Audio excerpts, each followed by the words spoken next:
Hey everyone, welcome back to the channel. Today, we're diving into a must-have tool for every car owner, the Autel AL319 OBD2 scanner. This little device claims to save you time and money by quickly diagnosing your check engine light issues. But does it really live up to the hype? Let's find out. This check engine code reader features a patented one-click readiness, TFT color display, built-in speaker, LED indicator, etc. The cable is long enough without being too long and getting in the way. No batteries are needed. If you're interested, I've dropped a link in the description for more details and where to buy. Be sure to check it out.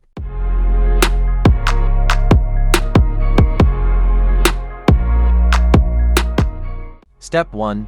Plug it into your OBD2 port. Step 2. Turn the ignition to on.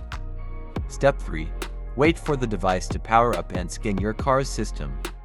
Step 4. Use the buttons to navigate and view any stored trouble codes. Once you get a code, you can look it up in the included manual or search online to understand what's causing the issue.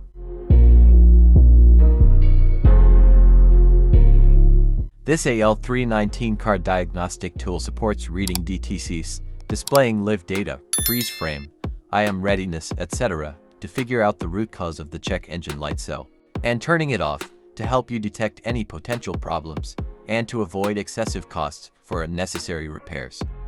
Autel AL319 compatible with 7 languages: English, French, Spanish, etc. and various post-1996 OBD2 protocol vehicles: Toyota, Nissan, Honda, Ford, etc.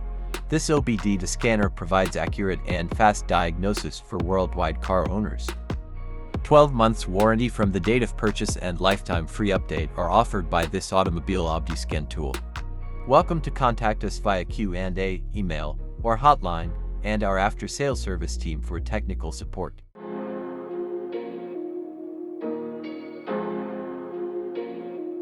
Pros: user-friendly, live data, and freeze frame, IM readiness test, wide compatibility, affordable. And cons: limited features, small screen, no wireless connectivity, no battery. Overall, the Autel AL319 is a solid little tool that can save you time and money on diagnostics. If you want to grab one, I've linked it in the description below. And if you found this video helpful, don't forget to like, subscribe, and hit that notification bell for more car tech reviews. Thanks for watching, and I'll see you in the next one.